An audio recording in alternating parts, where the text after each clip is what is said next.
आज की इस वीडियो में हम बात करेंगे 10वीं कक्षा की प्रश्नावली 15.1 की प्रश्न संख्या 24। इस क्वेश्चन में हमें बताया गया है कि एक पासे को 2 बार फेंका जाता है, इसकी क्या प्रायिकता है। कि हमें यहाँ पे 2 पार्ट दिए हुए हैं। फर्स्ट पार्ट में हमें बोला गया है कि 5 किसी भी बार में नहीं आएगा। सेकंड पार्ट में हमें बोला गया कि 5 कम से कम एक बार तो आएगा ही आएगा। हमें यहाँ पे क्या बोला है, नीचे संकेत के रूप में एक पासे को 2 बार फेंकना और 2 पासों को एक साथ फेंकना एक ही प्रयोग माना जाता है। यानी कि हम चाहे तो एक पासे को 2 बार फेंक ले या 2 पासों को एक साथ ही फेंक ले तो यह एक ही प्रयोग माना जाएगा। तो जब हम 2 पासों को या एक पासे को 2 बार फेंकते हैं तो हमारे निम्नलिखित परिणाम प्राप्त होंगे। हमें चाहे तो 1-1, चाहे 1-2, चाहे 1-3 या 1-4, 1-5, 1-6, ये हमें कुल परिणाम 36 होंगे। ठीक है, तो ये 36 परिणाम है जब हम 2 पासों को या एक पासे को 2 बार फेंकते हैं। अब हम अपने फर्स्ट पार्ट को लेंगे। फर्स्ट पार्ट में हमें बोला गया है कि 5 किसी भी बार में नहीं आएगा। 5 किस बार में नहीं आएगा? 5 इसमें नहीं आएगा, इसमें, इसमें, इसमें, इसमें, इसमें, इसमें, इसमें, इसमें, इसमें, यानी कि हम यहाँ पे मार्क करते हैं 5 किस बारी में नहीं आएगा।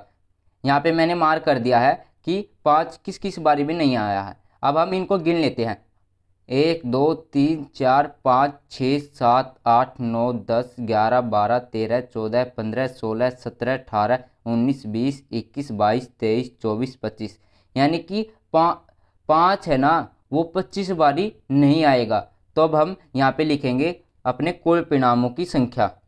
कुल परिणामों की संख्या हमारी कितनी आ गई? 36 आ गई। अब हम क्या करेंगे, 5 किसी भी बार में नहीं आएगा उसकी संख्या लिखेंगे। 5 किस बारी में नहीं आएगा? 5 25 बारी नहीं आएगा। ठीक है, अब जो 5 किसी भी बारी में नहीं आएगा यही हमारे क्या होंगे? अनुकूल परिणाम। तब हम यहाँ पे लिखेंगे अनुकूल परिणामों की संख्या। अनुकूल परिणामों की संख्या भी हमारी समान ही रहेगी। कितनी रहेगी? 25। अब हम किसी घटना की प्रायिकता को निकालेंगे। किसी घटना की प्रायिकता निकालने के लिए हमारा फार्मूला क्या होता है? अनुकूल परिणामों की संख्या को हमें भाग देना होता है कुल परिणामों की संख्या के साथ। तो अनुकूल परिणामों की संख्या हमारे पास कितनी है? 25 है। और कुल परिणामों की संख्या हमारे पास कितनी है? 36 है।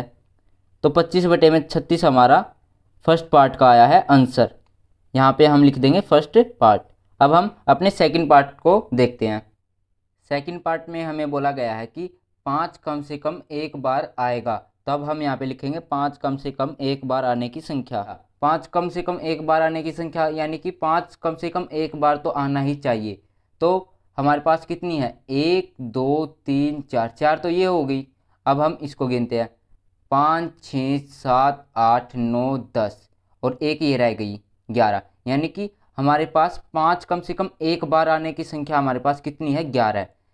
यानी कि इसमें 2 बार आया है, इसको हम 2 बार काउंट नहीं करेंगे, इसको हम एक ही बार काउंट करेंगे। तो यहाँ पे हम लिख देंगे 11।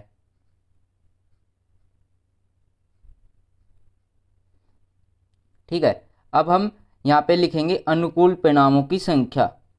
अनुकूल परिणामों की संख्या भी हमारी कितनी रहेगी? 11 ही रहेगी। अब हम किसी घटना की प्रायिकता को निकालेंगे या 5 कम से कम एक बार आने की प्रायिकता को निकालेंगे। प्रायिकता निकालने के लिए हमारा फार्मूला क्या होता है? अनुकूल परिणामों की संख्या को हमें भाग देना होता है कुल परिणामों की संख्या के साथ। तब हम यहाँ पे अपना फार्मूला लिखेंगे। अनुकूल परिणामों की संख्या हमारे पास कितनी आई है? 11। और कुल परिणामों की संख्या हमारे पास कितनी है? 36। तो 11/36 हमारा सेकंड पार्ट का क्या आ गया? आंसर आ गया।